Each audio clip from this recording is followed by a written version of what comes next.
demo, is not much that we can do here. We do have to go out and I'll show you the cars, but I'm gonna just give you guys a couple of pointers here what we should do when you're in the demo, right? So what to look for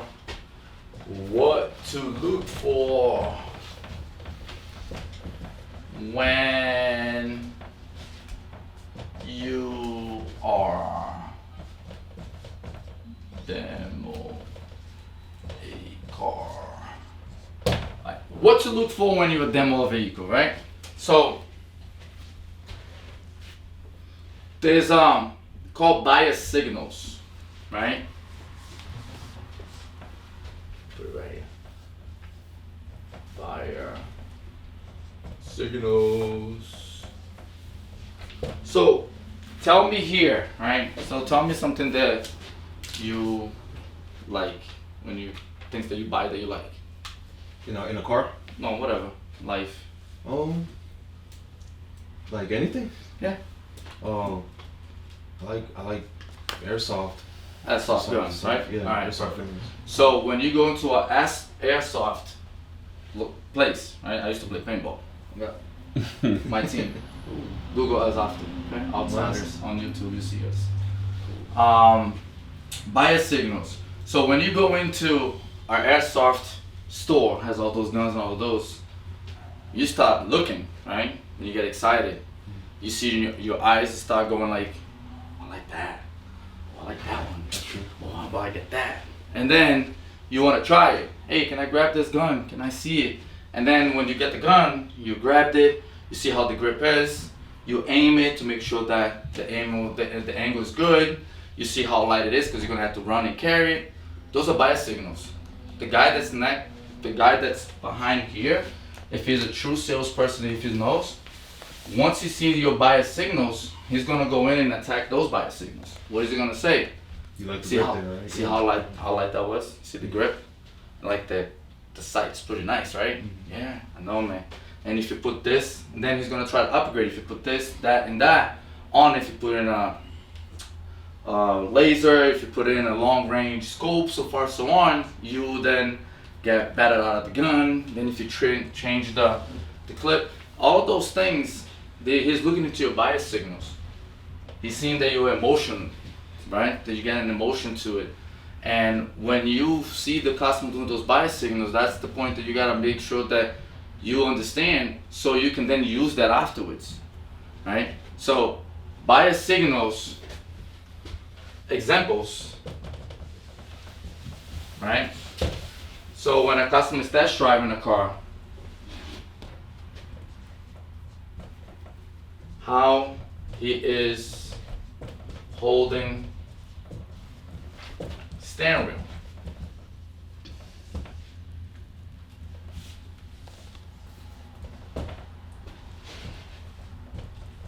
How he is stepping gas, checking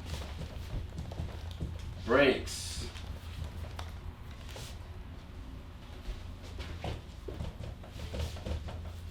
how he is checking sound system.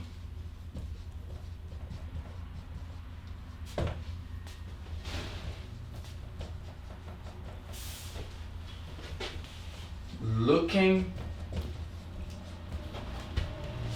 for noise inside of car, suspension,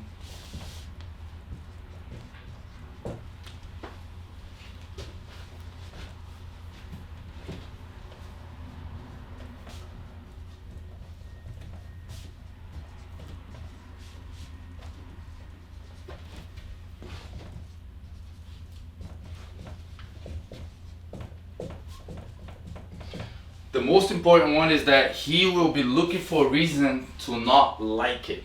Because if you like it, he's gonna have to buy it, right? So usually they say if they listen to you, if they like you, they will buy from you. Why? That's what we say. That's the saying on the car business. If they listen to you, if they like you, they'll buy it from you. Right? So here's some examples. So I'll tell you how you can see those, right? Getting a test drive of the car, customer took a right, and then he looks at you and he goes, let's step in the gas, go right ahead. He'll give that push on the car to make sure the car has a good pickup. And then all of a sudden he's gonna brake it. And then he's gonna be like, good brakes. It's no shaking, it's not pulling around, he's gonna let go the steering wheel to make sure that the car is not out of alignment. He's gonna then go in and put the music up to listen to some music. Then he's gonna put the music down to make sure that he's looking for noise inside of the car. He's gonna hit every single pothole that's in the country. He probably will try to go up on the sidewalk as well too, just to make sure that the suspensions are good. And then afterwards, he's gonna start looking up and around to make sure that he finds a stain, rips or tears in the car to say, hey, if you don't do this, I'm not gonna buy it, right? So those are bias signals. This makes, so demonstration makes customers' emotions high. So, unfortunately, we're human beings and we're dumb as shit. And we make decisions based on emotions. Who here have bought something that they shouldn't have bought it because they were excited about it? Right? I have. Everybody has.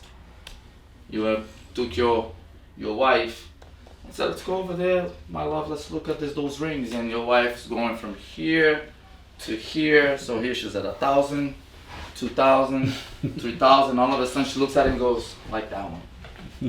Why you like that one? Got all the bling blings and all that, it's big.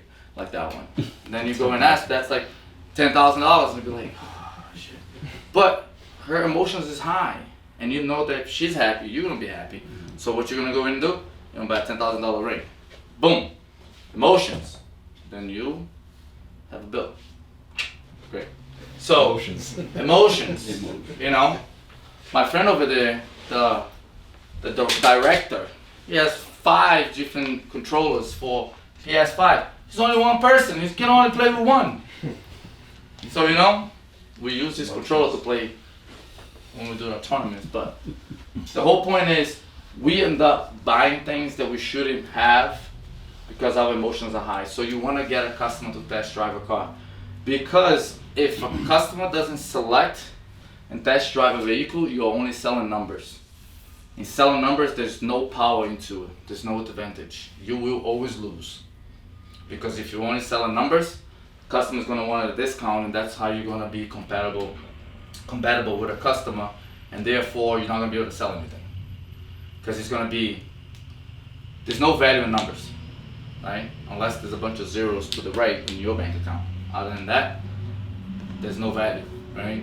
I can't come here and tell you, yo, $900, wanna buy it? If I haven't looked at it, yeah. $900, bro. I got this nice case too with that. $900. $250 for the case only if you want. But there's no value to it. But if I come in and say, hey, this is the iPhone 12 Pro, got this high processor thing, got high definition pictures, the wallet, the case is a wallet, high protected, you can let it fall, it doesn't break, see? And you got the screen protector as well too, and brand new, just out of the box. $900. Much more. Right? You presented a product, you show it, you can actually use it too. Face recognition, all this other crap that you can do, right? So if you don't show it, don't sell it, there's no value. And here's what most people sometimes say as well too. Oh, I don't want to test drive it, right? And there's a lot of ways that you can do and talk to a customer so he can understand and test drive it without you having to be rude or whatever the case is, right? I had a customer sometimes one time that said, I don't need to test drive it. I test drove this car many times and I know how it drives. And then I asked him, I said, so do you think that all used car drives the same? He said, yeah. I said, so can we do a comparison? He said, yeah, no problem. And then I looked at him, and he had this nice shoes. I said, do you think that all shoes, same brand, right? But if you buy them at Marshalls and if you buy them at Aldo, are they all gonna feel the same? No. They're all shoes, they're all the same brand, but they don't feel the same. From store to store that you go, they do not feel the same. You can go to Foot Locker and you can go to Finish Line, they're all gonna have the same Nikes, but they're not gonna feel the same, even though they're brand new, right? You have to try them, because sometimes you try one, they don't fit right. They're not all built the same. They have the same merchandise, but they're not all built by the same person. So I might have made a little mistake here, the other person might have made a mistake there, but into consideration, you driving a used car. And then also as well too is when you go buy shoes, do you try them on? Of course. But they're only $60 though. Why do you try them on? I want to see how it feels. But it's only $60. Why would you do that? Still. Especially you can return them, right? Yeah. So why would you try them on? Still. So you're telling me that it is okay for you to buy a $30,000 car without driving it to see if it feels the same, if it feels good, that you're gonna drive all day, every day, for the next 5-6 years in your life, because that's what you're getting a loan for? So you're telling me that shoes, $60 shoes is more important than you driving a $30,000 car, It's not. right? So those are easy things. Other comparisons that you can use as well too is, so let me ask you a question, Leo. If you take a right, drive down the street, get out of my parking lot, take a left and take a right on a test drive route, drive down the street, and all 4 wheels fall off, would you be upset? Of course. You would, no? Oh, yeah, yeah. Os quatro podem cair. Yeah. Right, so let's make sure that that doesn't happen. Let's go on a test drive. Yeah, yeah. So there's All examples that you can use, right? That's funny as well too. That customer can relate to it, and they be like, all right, man, you made your point. I guess I can drive it, you know, because they know if they drive it, they like it, they're gonna have to try to make a decision. That's what we do. Same when I went to buy. I was gonna go on vacation, and I had an iPhone. Well, 5-6 years ago, I had an iPhone, but it was like plain and simple iPhone. I had just switched to iPhones. I used to be an Android guy. I just switched to iPhone because of work, because here, and I was like, all right, so let's go get an iPhone. So I bought this iPhone, like basic that you can never buy. Then I said, shoot, I'm going on vacation, and my iPhone was only like, on that time it used to be 1638 and 54, right? So I had a 16 gigabyte. I was like, I gotta go get a new phone because I'm gonna go on vacation, I'm gonna take a bunch of pictures, and kids, wife, all of those. I went into the store. And at that time it was Verizon in at the mall. Natick Mall. Was it Verizon? Yeah, Verizon. I think it was Verizon. At Verizon, the Natick Mall. So I got there, I see this Spanish girl. And I was in a hurry too because my vacation was like 3 days away, and I was like, I always do things in the last minute. Like I'm going to Brazil in a week and a half from now. I haven't even started packing. I haven't done my test. I haven't even checked if my passport's still available for me to do if it's not expired. So I went in and I'm like, I came in and I said, I need a phone. I want the 54 gigabyte one. She said, I want to have the 128. I said, what's the price difference? She goes, $250 difference. I'm like, Jesus. I'm like, I don't know. She goes, well, let me show you. Why is this difference? Okay. So she came in and she told me all about pictures, this and that. Took a selfie, showed it. I was like, okay. I'm like, damn, but I need a phone, bro. If I don't buy it here, I'm gonna have to go to Apple, and Apple might not have it. I'm like, all right, I'll buy the phone. She said, by the way, we got this bundle I want to talk to you about. So I went in to buy a $300 phone. I left there with an $800 bill. She sold me upgrade phone. She sold me case, screen protector, insurance, Apple, all this other stuff, right? And I'm like, I was excited. Mm-hmm. I bought it. When I got home, like, holy fuck. This was a very expensive phone. But guess what? I wouldn't bought it if you shouldn't told me what was the benefit out of it, right? So that's the whole point. I ended up hiring her 2 weeks later. I went back and said, you're gonna come work for me.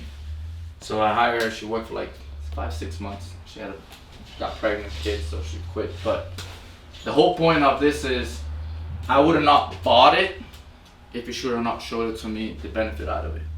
She showed me the features, benefit, upgrade me. I wanted to get a small one. She told me you get the big one. So all of those things, right? So that's what we do. We show the merchandise, we talked about it, we get customers to test drive it so their emotions can get high. High emotions is easier for you to sell a car, okay? Any questions about this? Any concerns?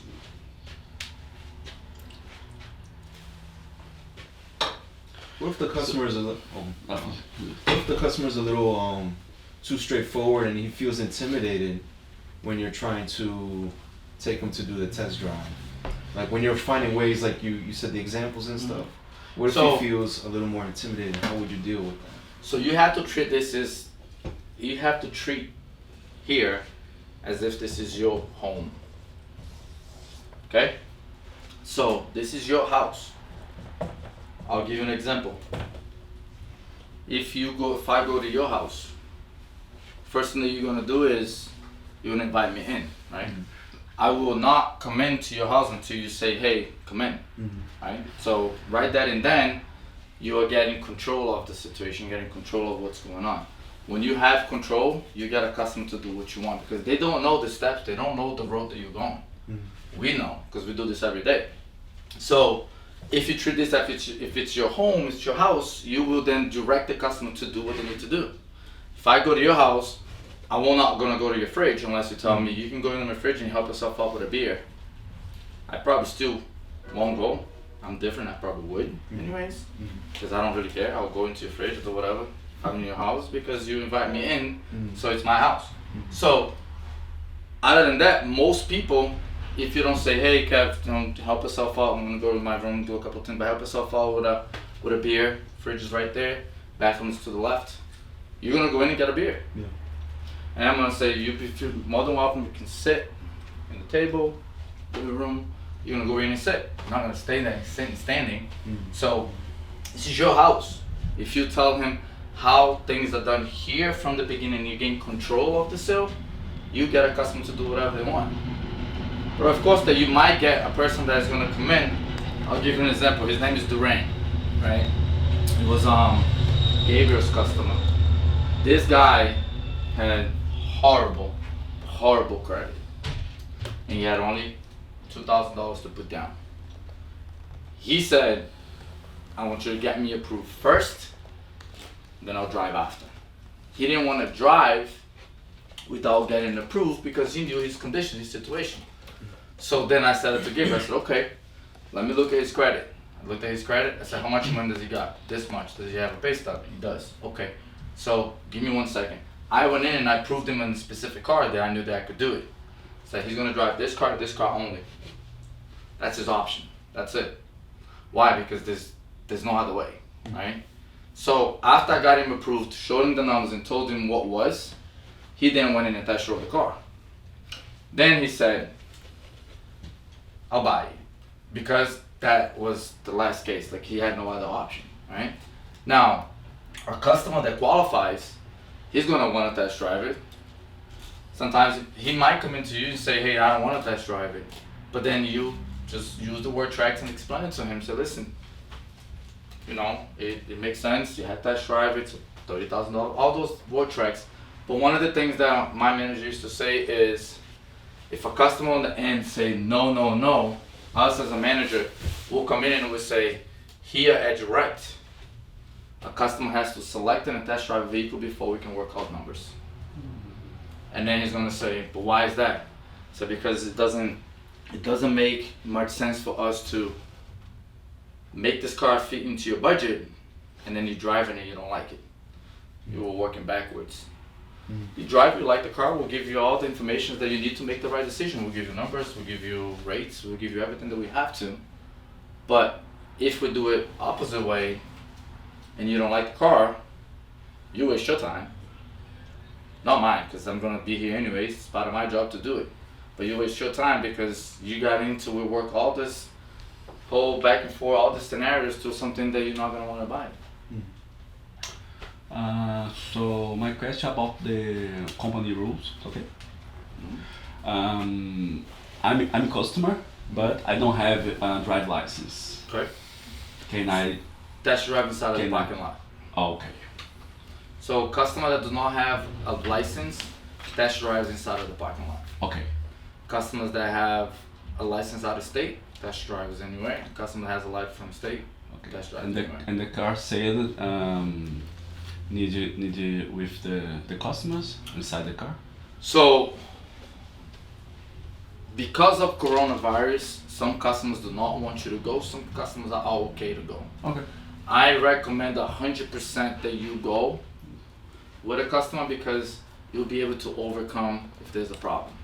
So here is what coronavirus has hit us and did not help us to make decisions is because of not being able to go with the customer, sometimes the customer take a test drive, go down the street, come back. He heard something in the car that he didn't like. But there was nobody there to say, hey, listen, don't worry about it, we'll bring it over to service and service will take care of it. He's not gonna tell you, he's gonna say, nah man, I gotta think about it, I got a couple other cars to see it. And if he doesn't wanna tell you about the other cars that he has to see it, and then you won't be able to overcome that objection. So I recommend you ask, Mr. Customer, do you feel comfortable if I go with you and show you the route of the test drive? If he says yes, you get in the car and you go. If he says no, you give him direction where it is, and so God help us that he goes test drive and come back and he's fine. But if you have an opportunity to go, you want to go because you wanted to address it. You also wanted to make sure that you look and see the hot buttons, right? The customers, what he's looking for and how is he feeling. Look out for the bias signals, right? So it all depends. Yeah, it all depends of the example. Or nowadays, today, none of us salespeople do. And I tell them all the time, you guys don't do this. When a customer come back, which will be the next step that we're gonna do, and we're gonna do the tryout close, you're gonna be, sometimes you might be wasting your time because you're not gonna get the answer that you want because you don't know what happened. You don't know if he got a phone call from another salesperson while he was there saying, hey, listen, remember that car that you drove? I'm gonna give you a better deal today. That might be enough for him to make that decision there, even though he came here, right? So I recommend, and I tell my customers, let's just go, let's do it. But yeah, so. Any other questions? Bruno, questions? No? No, I got it. All right.